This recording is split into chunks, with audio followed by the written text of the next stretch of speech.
Lich has returned to Master 1. This time, instead of running floodgates, I'm running the Bellstar package. I wasn't expecting to get to Master 1 with this deck. I was just trying to test something out and have fun. But I shot straight up from Master 3 through Master 2 and hit Master 1 with a bunch of really fun games. So I'm just going to share this now. If you want an optimal version, I might cut out Witch's Strike. It didn't really come up. I was just running it because it's a funny card, and like Star the Black Witch, Witch's Strike, it'd be funny, but you could probably replace this with other stuff. I'll go into the deck list more at the end of the video. Also, if you're looking at this deck and intimidated by the number of ultra rare cards that are included in it, I've also made a video where I go over a budget version of this Eldlich transaction rollback deck. We're basically just using Eldlich and transaction rollback as the only ultra rares in the whole deck. I was able to get to Master 5, so if you don't have the resources yet, then that's a video that you can check out. I'll put a link somewhere up here in the right hand corner to like rent out this deck, see if you like the play style. But this version has been a lot of fun so far. Let's get into some replays to show exactly what I'm talking about. So this first duel is against a branded player, and I think it's a really good way to showcase how the Bellstar engine has good synergy with Eldlich as a deck. So one of the issues people have said they have with the previous version of Eldlich is that they get transaction rollback in their hand, and it feels like kind of a dead card. But what the Bellstar package allows you to do, like you can send cards that otherwise might be dead to the graveyard to get things set up. Additionally, the Sinful Spoils Bellstar package has this omni negate. So if you're using my other version of the deck and you're like, what do you do about Evenly Matched? What do you do about Harpy's Feather Duster? Well, now you have basically 4 cards between Bellstar and the 3 Wanteds that can get you to a searchable, omni negate. We're going to send a little bit of Eldlich engine. And so now we basically have a non-targeting destroy, and twice we can hit them with a omni negate this time, and we can also transaction rollback into Sinful Spoils again. And what's nice is if you transaction rollback into the betrayal trap, you're able to negate without using Bellstar's cost. There we just destroy their Fallen with Elbaz, so he can't fuse with us. He's going to try to run over Bellstar for some reason. So normally Bellstar will come back if she leaves the field during your opponent's turn. I don't know if I misclicked something or just like if she's destroyed by battle, she can't come back like during the damage step. So there's something weird there. But anyways, he did kind of get rid of our double omni negate by destroying Bellstar before, it could be used to send her to grave. He tried to use grass, but we're also on a 60 card deck, which is kind of a nice little feature that you run into these other 60 card usually branded decks and they can't get any advantage off of that. Link off into the Light Charmer just to get Eldlich in the grave. We can send the trap, so now it is an omni negate thanks to transaction rollback. However, instead what we're going to do is we're going to roll back into our Eldlixir, which means we're going to be able to sum out a second Eldlich, try to get as many attack points as possible. But something else that's nice, normally if you use Eldlixir, it will lock you into not being able to summon anything except zombie monsters. However, if you use transaction rollback to copy Eldlixir, it doesn't have that restriction, so now we've summoned out another Eldlich and we can go into our XYZ plays. This is where the Dreadnoughts are great. Right now he has 8,000 life points. We don't want them to risk top decking like Branded Fusion or something. We're just going to use this, cost you 2,000 life points. Go into the super heavy Dreadnought. It can use its effect to gain 2,000, so it has 6,000. Also, if they have like a bunch of monsters all in attack mode, it can get additional attacks equal to the number of material. So it's also just a good way to like clear their board and attack a bunch of times. But in this case, we'll just make it gain to 6,000 life points. We'll use sinful spoils to put him in the back row because they have the card face up. They can't use like an imperm from their hand, and we'll just swing and immediately kill them. And he surrenders before we can swing. But yeah, that's an easy way to go from very little to a one-turn kill or an OTK. All right, this next duel is against going second versus Rescue Ace, Snake Eyes. This is going to be a long duel. It kind of is a good instance showing that you have to be careful about what you put in your back row, if this is the duel I think it is. All right.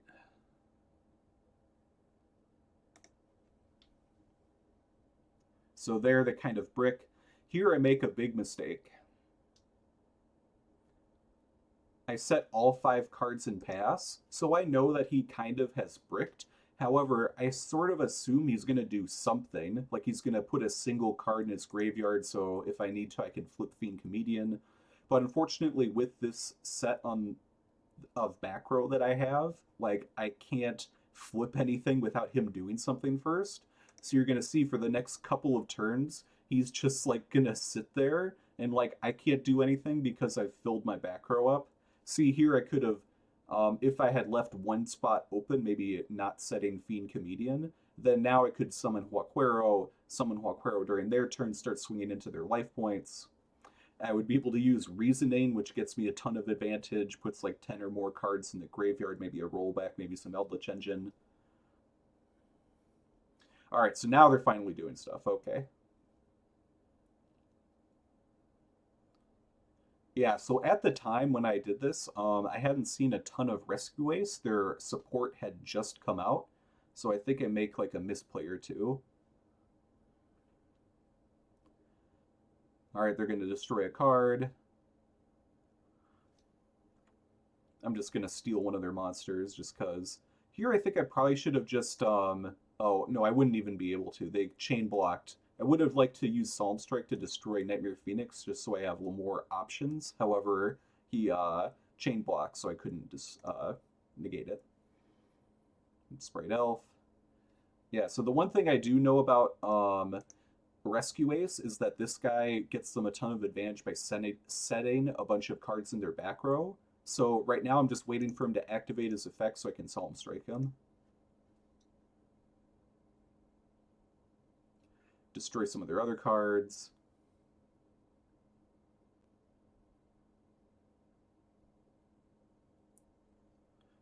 Okay, we banish a bunch of resources from the grave. That's not bad. Still waiting for him to activate the effect so he can negate and destroy. Nope. Goodbye.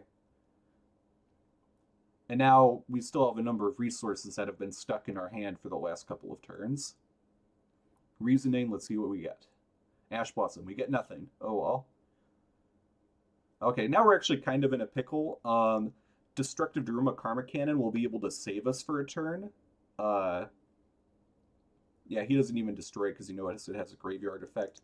He doesn't have enough resources to... He has to banish 2 Rescue Ace cards in order to summon back. So Fiend Comedian really helped us out because it banished all of these resources, which means he can't summon it back, which is nice. Right now we're kind of in bad top tech position, though. Evenly matched, that's not going to help us. It'd be really nice if we pick up our Sinful Spoils engine, because it can get some important cards in the graveyard. Oh, there we go. All right, we didn't need that evenly matched. We set up our Omni negate. Start smacking into them. What's also nice is with Reasoning, you can actually special summon Diabellstar just with that sometimes. Super Poly. I think he's just going to surrender there. Yeah, so he had like no resources left. He's going to Super Poly away the board, but whether it's Super Polyed or Needle Sealing, my Diabellstar, the Black Witch, is still going to come back. She's going to use Transaction Rollback as a resource in order to come back, and then she's going to have this Omni Negate, and then in the graveyard it's going to have another Omni Negate. So he surrenders, but we had him under complete control. And you see that basically all we needed was to get one piece of the Diabellstar engine to start getting our important resources into the grave. Here, we're going to be going first versus Branded. Oh, this is just a really funny duel. Okay. I see some people are curious about the Fiend Comedian card. they're like, well, you know, what if instead of Fiend Comedian you had some other trap that's like a direct interruption that you know it's going to stop them every time. Like some people don't like the chaos of having a card where you have to flip and it does two different things. Like both of those things are good, banishing their entire graveyard or milling like 5 or 10 cards from your deck to the grave, but people want to have that option to choose. Um, Here's going to be a great example of why Fiend Comedian is worth rolling the dice on, in my opinion. So here they're gonna try to they summon Albion. They sent so their branded fusion is in the grave. Their Fallen of Albaz is in the grave. So in order to make their next fusion, they're probably gonna want to have this Fallen of Albaz as a part of that material. This Despian Tragedy is going to be a resource on their next turn that they can use to grab back their branded fusion in the grave. And then their Bestial Rebellion can actually send their Albion to grave in order to summon himself and then set a spell or trap in the back row. So they have a lot of really valuable resources. And some people at this point will actually use Called by the Grave to just hit the Fallen of Albaz because of how important it is to their combo. It would force them to fuse like these cards into something super subpar like Predaplant Dracostapelia, and they would have to banish their own Albion to do that, unless they have a Fallen of Albaz in their hand, which isn't super likely. So just Call by the Grave on the Albaz alone can be a turn killer, but here we call it right. We banish everything, their follow-up for next turn, this resource that can get them extra things rolling, and obviously the Fallen of Albaz. So their turn is just completely over. And we also use Paleozoic Marilla to send a transaction rollback to grave, so we can do that again if we need to. And they just give up. Yeah, Feed Comedian, you know, you could make an argument that it's not like the most optimal card to use, but it's so funny, man. All right, this duel we're going first versus a Snake Eyes deck. Snake Eyes, Rescue Ace. This is a good one that likes to show off the Eldlich engine. It just has good grind game. You don't need anything else really.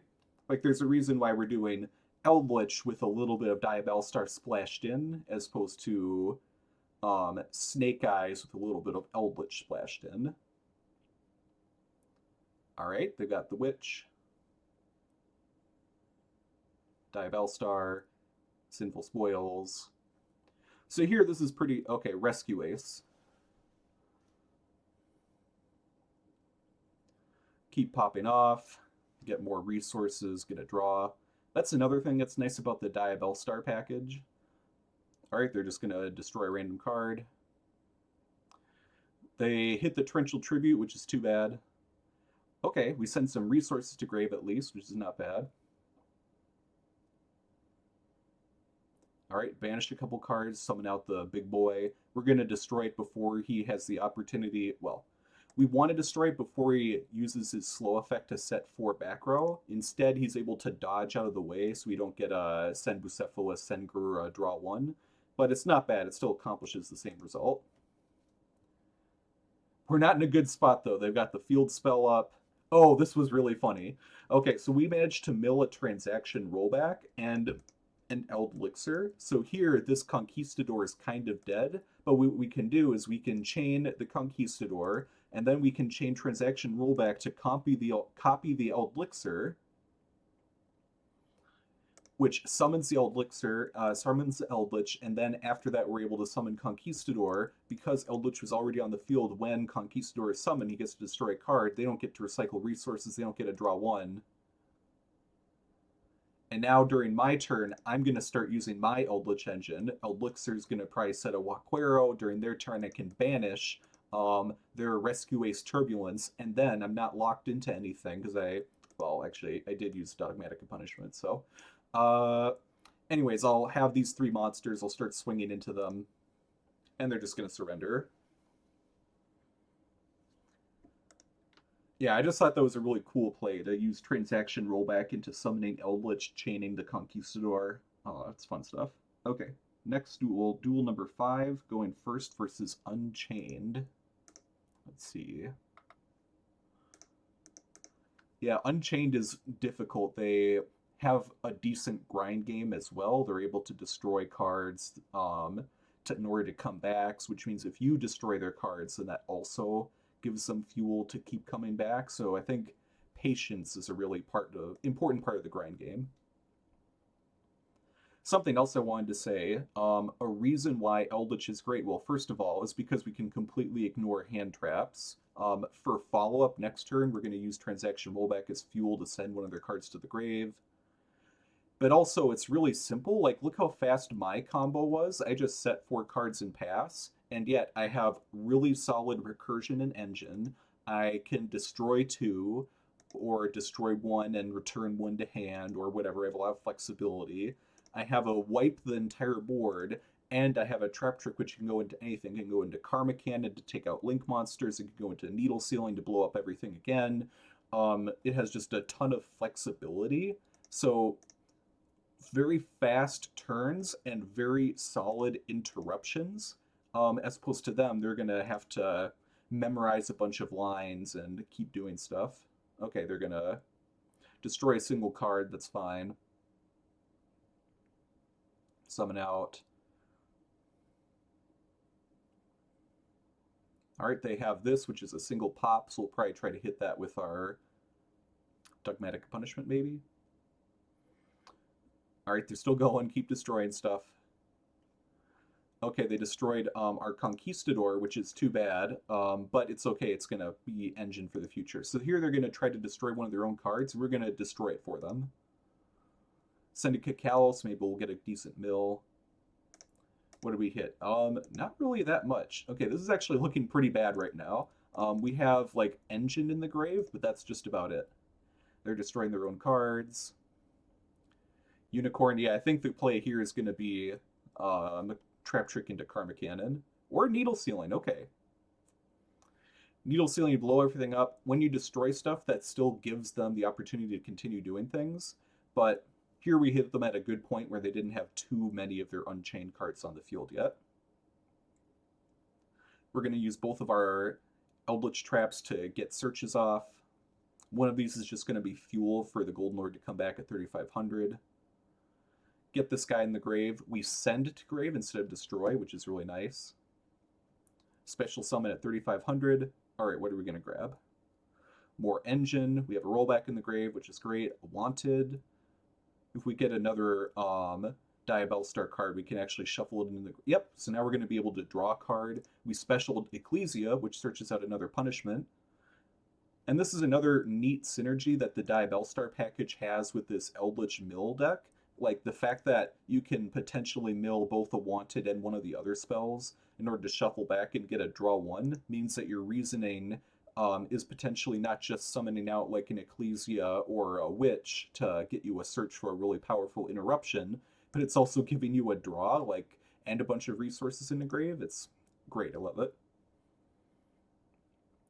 So you'll notice at the start of the turn, we had like 1 card, and then another card in hand plus our Eldlich, and all of a sudden we go to have an entire board, non-targeting banish, non-targeting destroy, more engine, double destroy, a transaction rollback engrave. So here, this guy can destroy one of our spells and traps, so we probably need to deal with him, but he doesn't try to do anything, so it's fine.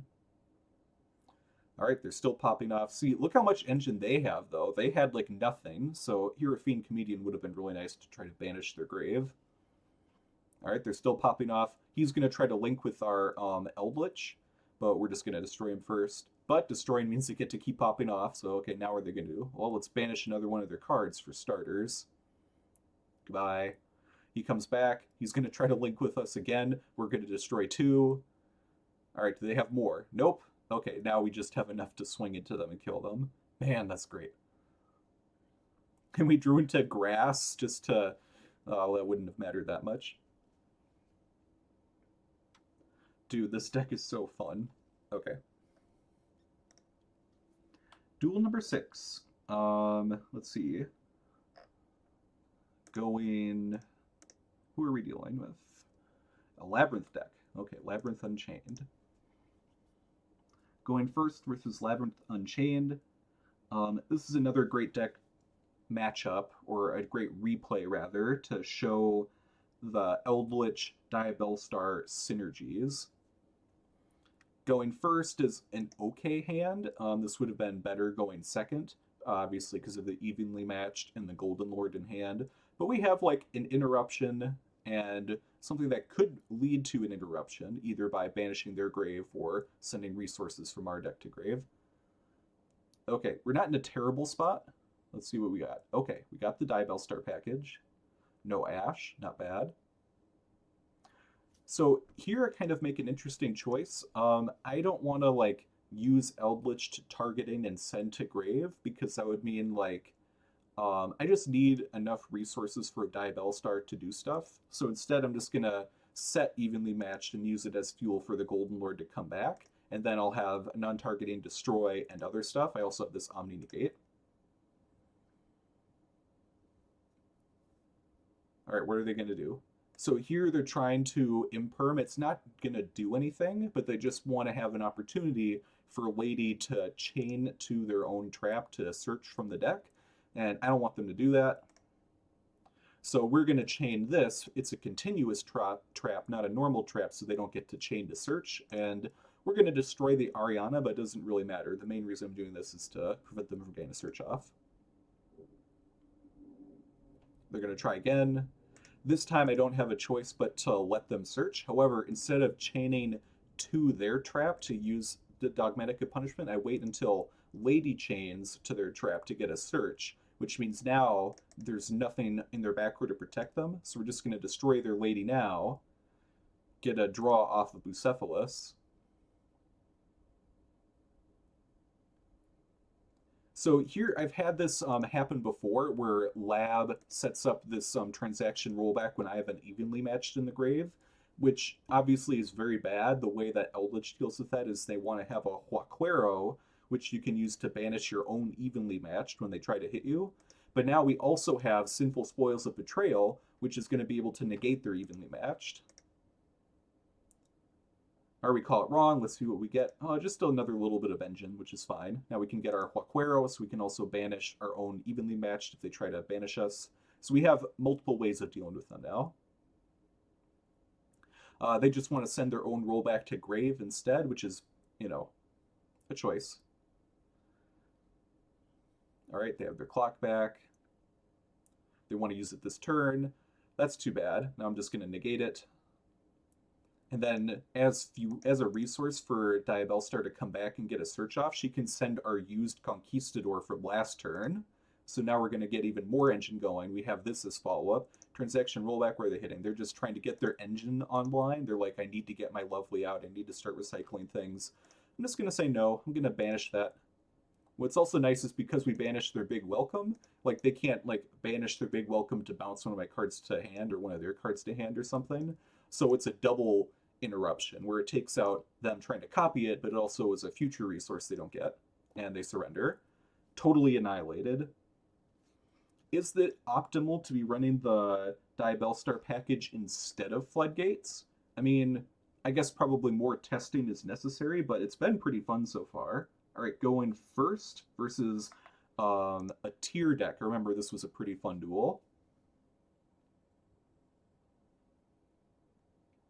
Yeah, I think it's like, if I remember correctly, it's like really slow at first, but then all of a sudden it pops off. Reasoning, you love to see it.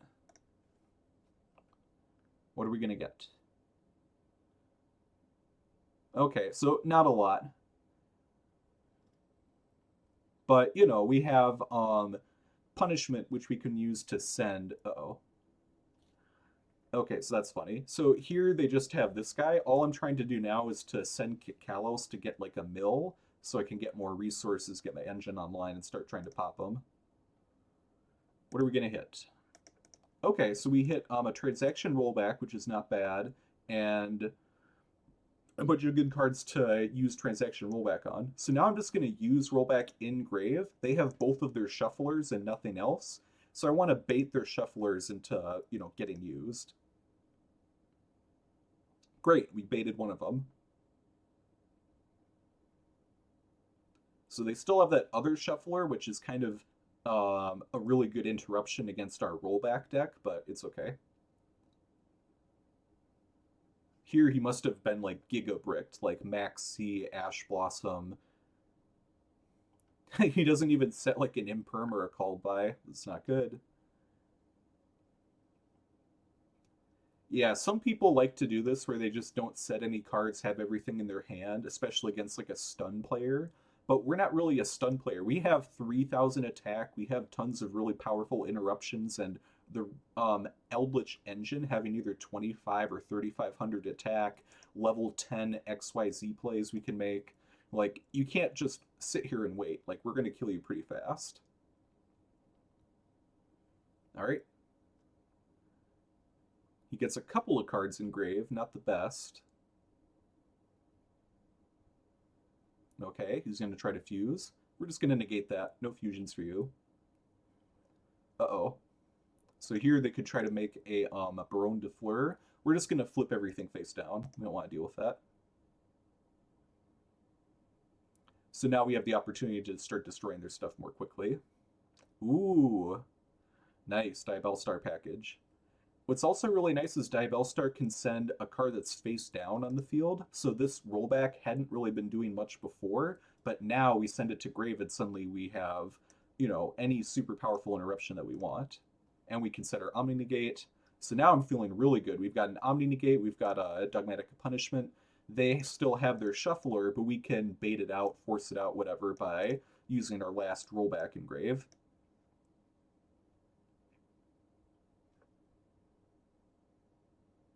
So here I was like, okay, what are you gonna do? You've got a level 7 and a level 4. Like, this one changes its level by being able to target one of their cards and summon from grave. So I'm like, okay, they're probably gonna make a Link 2 monster or something like a Cross Sheep, and then they'll like have to summon a card, and then they'll target it to, you know, come back. And then once they've done some of that stuff, then I can like Dogmatic Punishment blow up the important cards. Instead, I didn't realize a level 4 and a level 7 can make a level 11, and they make the Psychic End Punisher, which, if you don't know what this card does, when your life points are less than your opponent's, it's unaffected by your opponent's activated effects. And during the battle phase, it can gain attack equal to your life points. So he's going to get up to like a billion attack, and he's going to be able to instantly kill me. Here, I'm flipping Sinful Spoils of Betrayal, not because I think I can negate him. I know he's immune to all card effects right now. What I'm trying to do is to get Diabellstar in the graveyard so that she's not in attack mode so he can't kill me. And she's going to grab my Lord of the Heavenly Prison so that he can't attack me that way. So now he has to attack me while I'm in defense mode. We get to search another card, doesn't really matter.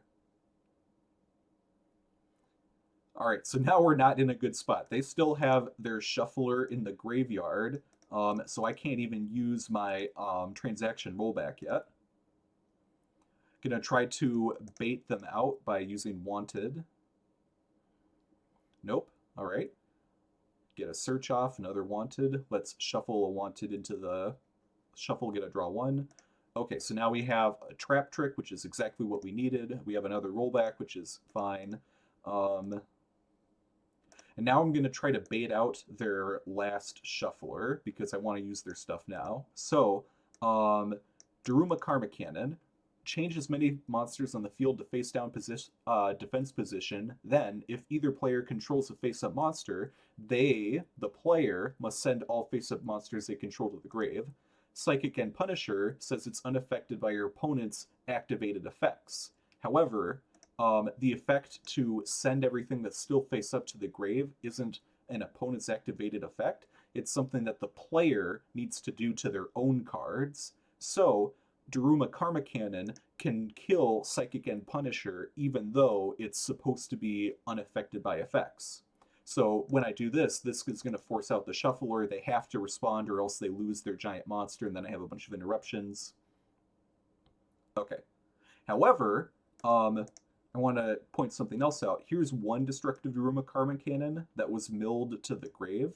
That was my second one that they just shuffled back into the deck, which means before they used their shuffler, I only had one Karma Cannon left in my deck, which means that I couldn't use Trap Trick because I have to banish one to set the other one. But now, because he shuffled one of my Karma Cannons back into the deck, I can banish it, set the other one, flip it over on his turn, it gets sent to the graveyard, and he surrenders. Gosh, I love that. That's so fun, man.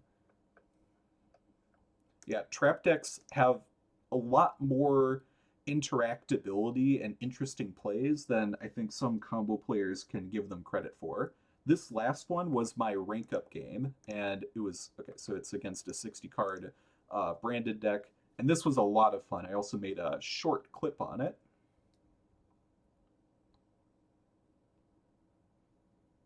So when I got this hand and set up this board, I immediately thought, you know, this would be a textbook example of why I'm not really afraid of evenly matched. I mean, obviously, we also have the omni negate trap that we can use the Bellstar engine to help us grab. But sometimes you just have a great, hand or a great deck, and you don't really care about evenly matched getting activated. So here we shuffle the omni negate trap into the deck to draw one. Battle phase. So I was literally thinking to myself, okay, I don't really care about evenly matched. This would be great to showcase. Battle phase. Oh shit, this is how I'm going to rank up to Master 1, and they're about to evenly match me. I'm a trap deck without any removal. What am I going to do? Well, the first thing I'm going to do is I'm going to try to save some of my resources. I chain them the wrong way so I don't get a banish, but I don't really care. I'm just trying to summon things out and destroy them so that they're in the grave. Here, the fact that he still uses evenly matched told me one of two things. One, he has a second evenly matched and he's just trying to get rid of one more card. Or two, he has a bunch of more plays he wants to make, so he doesn't want to waste time sitting while I build up my board again with more resources to hit me with a evenly matched on the next turn. He's like, I want to do my stuff. Let's just get rid of one card, otherwise this is dead in my hand. So okay, fine. He has his Kashtira package. I'm like, oh, is he a Kashtira deck? No, he's a Dogmatica. Sorry, he's a branded Despia player with a Kashtira package. Here, he's trying to summon Kashtira, which is obviously going to search out the birth. I don't want to deal with that. I'm just going to destroy it now. I probably should have waited a turn or like a second for him to actually search out the birth, place the birth, try to use it or something. Then I could destroy their unicorn and destroy the birth with an Elder Entitientis, but whatever. We're just going to send a Bucephalus, send a Garura, get a draw. But here I accidentally right-clicked. I have a bad habit where during duels I'm constantly clicking on my mouse because I get impatient or ADHD or something. And so I accidentally canceled out the draw one. That sucks. He only sets it imperm, it doesn't do much. He had Brandon Fusion in his hand though, so he's going to pop off here a little bit. Yep, Lubellion, discard a card. Mirror Jade. Spell. So this one is going to get him a search every time he fuses. And this one you can make a Guardian Chimera, or can you make just any random fusion monster that he wants to. So he has a lot of flexibility. This is a solid board. A monster negate, non-targeting banish, gets a search off for a monster negate or follow up for next turn, and any sort of fusion play that he wants to make. However, little does he know, this entire board was already dead. I milled multiple transaction rollbacks and an evenly matched. So we're going to banish from the graveyard. His entire field is gone. He does use his Mirror Jade to send a Titaniclad, so he's going to have a little bit more follow-up next turn. And because he's fusing, the Branded Lost is going to search him out a little bit of follow-up. Here, it's possible he thought I had the the evenly matched in my hand, so he thought he was going to be able to keep this, which is really good against a back row deck because you can destroy cards every turn. But no, I'm activating from the grave, banish everything. So now I have my follow-up, non-targeting destroy, summon my Eldlich, Solemn Strike is going to negate and destroy a monster, and I have my rollback in the grave to do something else. So he's going to get his follow-up too. So now we've both been hit with evenly matched, and we've both kind of recovered to like have a pretty playable board going into turn 4. Okay, he sends that, which is going to shuffle one of his banish cards back. Yeah. Here he's trying to use his Bestial Magma Hut to banish one of my cards. Doesn't really matter what he's trying to banish, but it would have gotten a search off. Maybe he like makes Chaos Angel, or it's just like additional resources. I'm just going to destroy it now. I don't want to deal with you. Branded Fusion. Okay. Now what are you going to make? He goes straight into Albion, so he's going to be immune to targeting, which wouldn't protect him from Conquistador. It doesn't target, but you know, whatever. We're still going to hit him with a Torrential Tribute from the grave. They can fuse, but whatever they fuse is going to get destroyed before it's had the chance to do anything. So all it is just going to be sitting in the graveyard, hoping that I'll use my Eldlich to summon back, and then he can do things. This guy is great follow-up. However, if you only have one card in your hand, like it has to put one card from your hand back to the deck. So like you grab that card, but now it's just gone. This would be enough to kill me, but so here I just wanted to summon my Eldlixir, my Eldlich, and then have Conquistador for next turn. But I, out of habit, chained Paleozoic Marilla, and I realized he's going to destroy Marilla by battle, so I'm like, okay, fine, I'll just destroy you next turn. I mean, right now, so. Anyways, dead. Bye. The Paleozoic Marilla is great. You can obviously mill a transaction rollback or whatever you need to the graveyard, but also while it's in the grave, it could come out and make your link plays a lot better. This was after getting hit with evenly matched. Link off into a Light Charmer. The Light Charmer can steal any light monster. They've made both Albion and Grand Grignol. So on the one hand, Albion is much better because I could steal like, you know, a Fenrir or something, you know, interrupt them if they try to evenly match me again. It can summon something into their field to get in the way. However, their Grand Grignol, if I use a monster effect to special summon, then he can banish himself to special summon whatever, some card. So I'm just going to steal the Grand Grignol so that he doesn't have any follow-up or interruptions whatsoever. And I have a ton of damage. I have this non-targeting banish. This is going to go in the grave to get another Eldlich. And he surrenders as soon as I target the Grand Grignol to summon it back. Easy peasy. Master 1. Eldlich popped off, man. This was a lot of fun to play. I think that you'll have a lot of fun playing around with this. Let's do a deck profile. First of all, we have our Dogmatica package, which is the Ecclesia, a couple of Nadir Servants, and Dogmatica Punishment.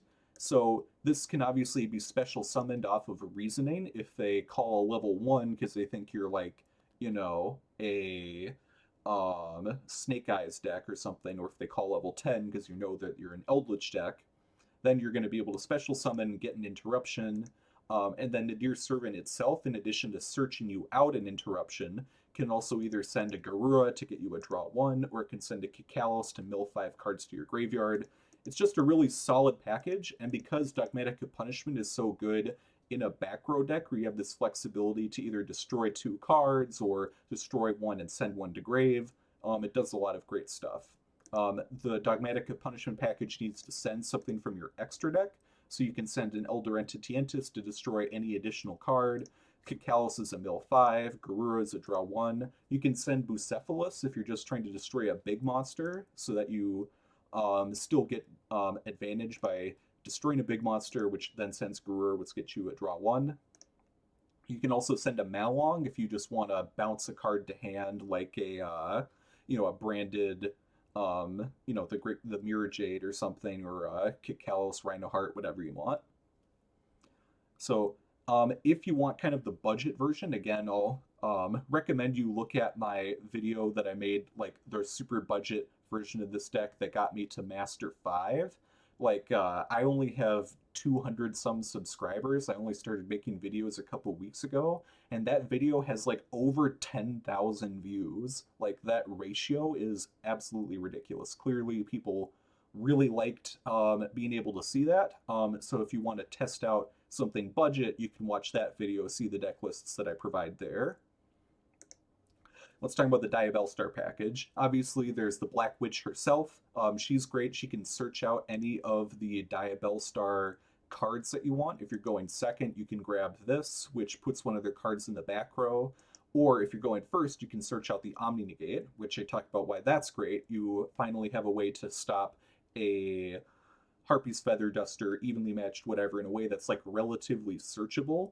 And it's better going first and second than just having like Solemn Judgment or Dark Bribe or something. Because a lot of times they'll use spells and traps to set up their monsters, but the monsters are the ones you really need to be trying to negate. She also can recycle your resources. She can put your transaction rollbacks that you have in your hand in the graveyard. There's a if you mill like one of these two cards along with one of your wanteds, you can banish in order to get a draw. There's a lot of really cool synergies. If your Eldliches are put in the back row by like the Snake Eyes spells and traps, she can use that as a resource to summon herself out and get that out of your spell and trap zone. Great synergies, really cool. There's the Golden Lord himself. You only really need two of them. You're never going to have the third one get banished very often. Lord of the Heavenly Prison is fantastic. Okay, it's a level 10, which means that you can go into your XYZ plays. Obviously, you saw like in one of the first duels where I make this guy, kills them for 2k. Then after that, you rank up to this guy who goes up to 6k and instantly kills them. That's something that's enabled by having Lord of the Heavenly Prison. Additionally, it's a really easy to summon 3000 attack, 3000 defense monster, which is just good for hitting them, dealing damage to their life points. And it protects your back row from being destroyed, so you don't have to worry about Harpy's Feather Duster and Lightning Storm that much. And a lot of decks like Unchained have a bunch of minor ways of popping random cards. So this is just a way to protect you from all sorts of different rogue or tier 3 strategies that have those sort of random popping abilities. It's really funny to use against Unchained too, because they need to destroy their own face down monsters and trap cards. And with Lord of the Heavenly Prison, you're like preventing them from destroying their own cards. It's super funny. I highly recommend him. The final reason he's great is he gives your deck a ton of consistency, right? Like you set 4 cards, activate Lord of Heavenly Prison. During their turn, you try to negate stuff, destroy stuff, whatever. And then after you use your last trap, you summon Lord of Heavenly Prison, and he can set a Pot of Extravagance to get a draw 2. He can set a Grasslick Screener to mill like 20 plus cards to the deck. He can set the exact spell or trap you need to deal with their board. If they have a bunch of like Link monsters, you could set a Karma Cannon, whatever you need. He adds so much to the deck. He's so good. Reasoning, you don't want to have too many monsters in your deck because once you hit a monster, then it'll stop excavating. However, I've had this card excavate like 15, 20 cards pretty often. Obviously, sometimes you only excavate 2, but it's a good way to get your resources in the graveyard, which is going to help you to get advantage. Foolish Burial Goods is another way to just send any spell or trap to grave. It's similar to Paleozoic Marilla, which both of them send exactly what you need to grave. Either you can send a transaction rollback, which is kind of the default, which is allowing you to copy any trap that's in the grave, or if you already have a rollback in grave, you could send an evenly matched, if you're going second, to banish everything that they have. You could send a destructive Karma Cannon or a Needle Sealing to blow up their board or flip everything face down. You could even just send an Eldlich spell or trap, like Engine, in order to get things going. Great card, great card. Grasslick Screener, it's similar to Reasoning, but a lot more consistent and better. You'll send like 20 plus cards from your deck to the grave. The thing about this deck, there's not as many cards that have effects in the graveyard. Like with Tearlament, for example, like almost all of their cards have some minor effect when they're sent to the grave and some minor effect while they're on the field. Here, it's like most of these cards have a really strong effect when they're on the field, and then in the graveyard you need to have a rollback in order to copy its effect. But because these cards are so powerful, destroy like pretty much all monsters that they have, right? Send all of their Link monsters to grave, flip everything face down, end of their turn. That's where the value for milling comes in this deck, is just how powerful our traps are. So it's not about having a bunch of minor cards that are kind of weak if you draw them, but kind of okay if you mill like 10 of them to the grave. It's about milling a bunch of cards and hoping you hit some combination of transaction rollback and an absolutely powerful card. All right, we've talked about that a bit. Pot of Extrav is just a way to draw 2. We don't care too much about our extra deck. Pot of Prosperity is a way to look for 6. You can look for a grass or a reasoning usually. Maybe you hit a Lord of Heavenly Prison if you really need it, or if you're going second, like evenly matched, whatever. We've talked about Nadir Servant. We've talked about the Sinful Spoils spell. I have Called by the Grave in this deck because we don't care about max C, but we do care about Ash Blossom, right? Like, we want to resolve reasoning, we want to resolve grass to do what I just said. So, great Called by the Grave is a nice little tool to have to help you deal with Ash specifically. And there's also a bunch of other monsters you want to banish, right? Like if they're lovely is in the grave, you want to banish that. If Snake Eyes Flamberge Dragon is the grave, you want to banish that. Promethean Princess, the Rescue Ace gigantic monster that searches for spells and traps, you want to banish that. Like there's plenty of reasons why Called by the Grave is really good in this format and why you would want it in this deck. We don't really want run Max C or Ash Blossom. The philosophy behind hand traps is like you have a bunch of hand traps that are fast, right? You can use them right away to stop them from doing one thing, or, draw a bunch of cards in theory if you have Max C. But we don't have cards in our hand that can do a lot. We want to put them in the graveyard where we can copy them with rollback or set them to the field. Uh, us being able to ignore them using Max C and not caring too much if they use Ash Blossom on like an Eldlixir or one of our cards where we can just kind of keep powering through and grinding against them means that we prefer to have super powerful traps like Needle Sealing, Karma Cannon, and so on, rather than weaker but faster hand traps. It's kind of about having internal synergy. I talked about the Wanted engine. This just adds your Diabell Star. Torrential Tribute is a fantastic card in any back row deck. Destroys all monsters on the field. We usually don't have monsters on the field, or if we do, they can be recycled back from the grave, either by Eldlich or, even the Diabell Star recycles during their turn. Fiend Comedian is a hilarious card. Some people who are trying to optimize this deck as much as possible might try to run something else, but once you resolve it, it's so fun. Like, just give it a shot, all right? You'll have a good time. You'll usually be using it once they have like 10 or 15 cards in their grave, and you can use that to mill a bunch of cards from your deck to grave, which is usually like a transaction rollback and like a really powerful trap card. So it's still an interruption if you call it wrong, but if you call it right, you banish all of their cards in their graveyard. Like, they don't just have one or two monsters that do something. They have like 5 or 6 usually. And they also have spells and traps that do stuff. They have the Snake Eyes spells to be able to draw a card, or even like Sinful Spoils, that one that they can use in the graveyard to banish it and like get a starter. Like, there's so, and against Labrynth, you can banish all of their traps that they keep trying to recycle with Lovely. Against Branded Fusion, you can banish their Branded Fusion. They can banish a bunch of their other resources. Like, Feed Comedian is actually good this format. It might not be good forever. You have to embrace the now, right? Embrace the opportunity to play Fiend Comedian. Needle Sealing, it's great. Just destroy everything. It's another card. Lots of decks right now will set up 4+ monsters. Paleozoic Marilla, I talked about why in this deck it's nice to be able to search exactly the spell or trap you need. Evenly matched, it's great going second. Not that many decks have omni negates, and if you put it in the graveyard using whatever you want, Paleozoic Marilla, Foolish Burial Goods, Reasoning, blah blah blah, you can summon it back to make your link monsters. Your evenly matched will banish everything.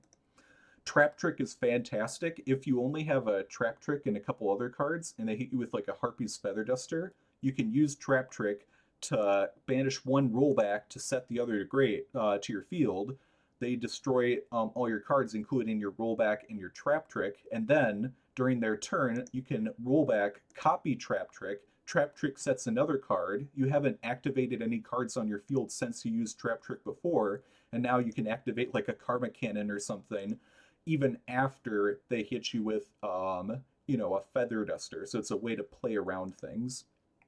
Searches out any of your traps, the exact trap that you need for that situation. You could even trap trick into a Paleozoic Marilla to send a rollback or something, or to send an Eldlixir card that you want. You could trap trick into a Fiend Comedian if you want to have a chance to mill or banish. Yeah, trap trick's great, and you know that one of your traps is good if you find yourself using trap trick to go into it. Like, if you find that you never are in a situation where you want to trap trick into Fiend Comedian, then I could see you being like, yeah, it's time for me to cut this card. But if you do, then maybe you keep it.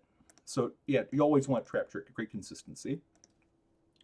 Witch's Strike. I tried to run this. I think I mentioned before that it'd be funny, right? Because I have the Black Witch, Witch's Strike. It's like they have God says something and then the witch strikes back. It's sort of like Elemental Burst, where it destroys all cards on their side of the field, but it also destroys cards in their hand. The issue is that it has this clause: if your opponent negates a summon or the activation of a card or effect. So like if they use like Solemn Strike, Solemn Judgment, Baronne de Fleur, Baronne's Barrelload Savage Dragon. If they use that counter trap that Tearlements has, if Tearlements, like their monster that negates a monster's being summoned, if that does anything. Branded, if they use that counter trap that negates a monster from being summoned.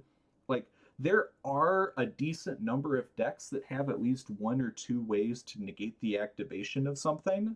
So, it's worth trying, but in like 20 plus duels, I never had a chance to use it.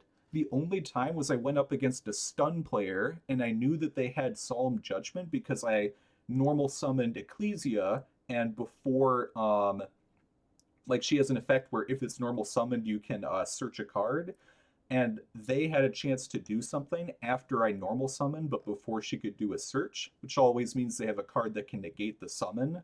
And at that time, I had Witch's Strike set, but they like chose not to use Solemn Judgment on that, and I just kept hitting them until they died. So, unfortunately, Witch's Strike I don't think is very good in this format. Now, I will specify there have been formats where Witch's Strike was good. Maybe like a year or so ago, there was the adventure format when the adventure package first came out, and literally everyone was setting up a board with like, a destructive Phoenix Enforcer, and like the adventure, the Omni negate. Everyone had an Omni negate. And I was resolving Witch's Strike all the time during that format because everyone had an Omni negate. You wait until they use one or two interruptions, and then bam, blow up their hand, blow up their field, and it was a lot of fun. But unfortunately, I don't think this format is that, which is why you have to enjoy Fiend Comedian while you can, because it's not going to be. It's a card that's good with very specific decks in very specific formats, so enjoy it while you can. For now, I think cards I would run instead. One Elemental Burst. You can search it off of Paleozoic Marilla. You can send it to Grave of Foolish Fairy of Goods. You might mill it. It's so much fun. Destroy all cards on your opponent's side of the field. You don't have to use this, tribute blah, blah, blah. You can just activate it if you have transaction rollback and copy it in the grave. And that's so much better than needing to wait for them to negate one of your things using Witch's Strike. And honestly, most of the time, all of their cards are already on their field. Like, they don't have anything in their hand, and what they do have in their hand doesn't really matter. So it's like almost as good in terms of like the actual effect as Witch's Strike, but it's way better. Now, some people are like, well, why? When are you ever going to be triggering this? It's super inconsistent. You never want to draw it. For one thing, because we have this Diabellstar package, we can put up with having traps that don't do anything because we need a little bit of fuel to get this engine online, and this engine has ability to recycle itself. So you can put up with having cards that are only coming up in certain niche cases. Obviously, in this case, I literally got to Master 1, and I had 2 cards, the Witch's Strike cards, that I never used. So I think it's perfectly fine to have this. And for the other slot, I would probably put like maybe a third Paleozoic Marilla just to mill the exact cards you need more, maybe a third Trap Trick just because it's so consistent. Yeah. Moving to the next set of cards. So obviously you have your Eldlich engine. This is kind of the standard ratio: 3 non-targeting destroys, 3 summon your Eldlich, 2 non-targeting banish. I think it's solid. I'm running 3 Dogmatic Punishment. Normally you would only run 2 because it's a hard once per turn, unlike, say, Torrential Tribute or Karma Cannon, which you can use like 3 times per turn. However, because we're milling a bunch of cards and we're also needing to search it with Ecclesia, I have it at 3 just so that we always have one that we can search, but that's kind of up to you. Ice Dragon's Prison is fantastic. You can non-targeting banish, which is the exact card we like to use during versus Labrynth. You banish their Lovely, you banish their Lady. There are tons of other decks that all have the same types, so you could banish both the Flamberge Dragons, you could banish whatever. There's a lot of great decks that Ice Dragon's Prison is the perfect removal for. Karma Cannon, this is great if they set up tokens, if they set up Link monsters, if they set up Psychic and Punisher, it all gets sent to grave. It also just ends their turn, it flips everything face down, and then you can kind of take your time to annihilate them. Omni Negate Trap. And then Solemn Strike is fantastic. There are tons of monsters that do things, and because it's a counter trap, if they have like Baronne de Fleur and Savage Dragon, they can activate their Baronne de Fleur to negate like a Torrential Tribute. You negate their Baronne de Fleur with Solemn Strike, and because it's a counter trap, they can't chain with their Savage Dragon. Everything's just going to get wiped out. So it's actually one of our best going second and going first cards. More into the extra deck, we already talked about the Dogmatica targets. There's Chaos Angel, which is great. You use 2 of these level 5 light monsters, which is what they're treated as once they've been summoned. And it's unaffected by our opponent's activated effects, so we can banish one of their cards. It's a lot of fun. Another card that's been around for a while in Eldlich is Constellar Pallades. It uses 2 level 5 light monsters. It can return cards to hand, which might be something you want to use instead of a banish. Talked about these. We run Zeus just because we have these XYZs and never came up. The Light Charmer comes up all the time. We want to get an Eldlich in one of these traps into the grave. Dark Charmer obviously speaks for himself. I hope you had a lot of fun watching this, and I hope you have more fun trying it out for yourself. See you in the next one. Peace.